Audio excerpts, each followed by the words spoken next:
Hello there, Carstairs here, and I'm back with the Maybury pistol in this video, and I've sourced a replacement hammer for it, which will be much more in keeping with what the original hammer would have been. So this is a modern casting from an original hammer. You can see some traces of the engraving that was on the original, but this excess is going to need cutting and grinding and filing flush, and also need to form a recess in there. Take the original off, need to make a recess in there, so hopefully that should be a good fit for this pistol.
you can just about see where the original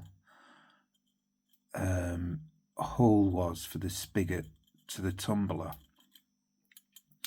So it's a little square there. So I've got this blue. I'm going to mark up this square as best I can and then drill through the center of it.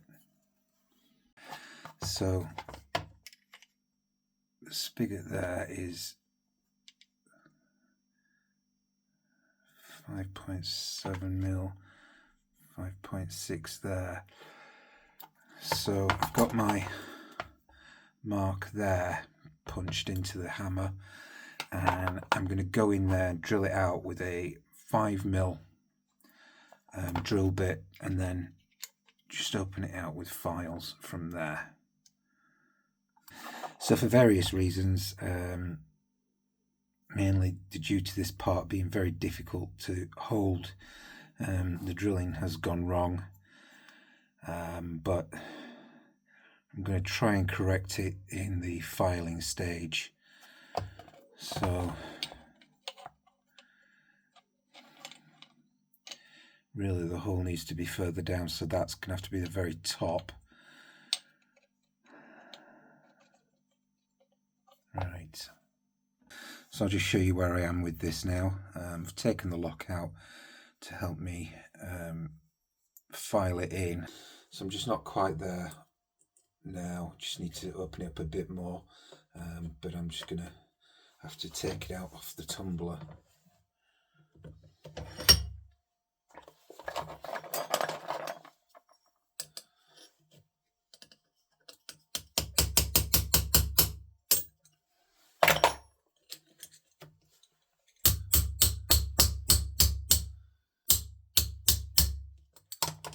So I'm getting there with fitting this onto the spigot. It's getting on there, so I've got a bit of a way to go, but when it finally gets there, the hammer is going to be out of line with the nipple.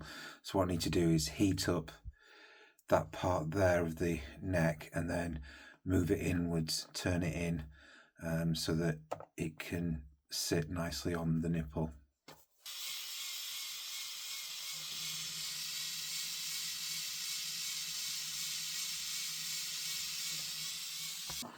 So what I'm going to do now is move on to polishing up the hammer and taking out some of the casting imperfections. You can see there that there's a line there, and there's a line there where that's been done during casting. So I'm going to sand it down and make it presentable. So I've been over this hammer now with these fine files, and I've got out all the casting marks from the hammer except for the ones which are on the front here, because I don't want to affect what's left of the impression of the engraving on there.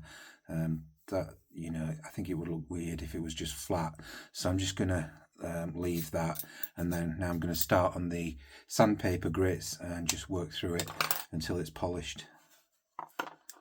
So I've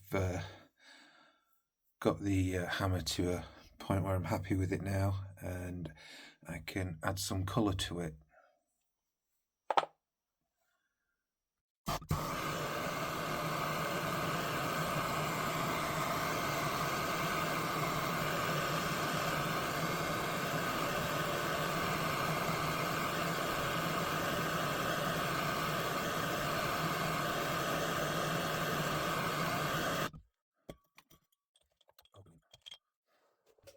All back together now, and I think it looks a lot better than having this odd thing on it. Just looks right now. I have had to make another slight tweak to the angle of the hammer, but it's looking very, very good. So hope you've enjoyed watching this video. If you have, please give it a big thumbs up. That really does help. Consider subscribing, and links to buy me a coffee are down in the description below. Thanks for watching.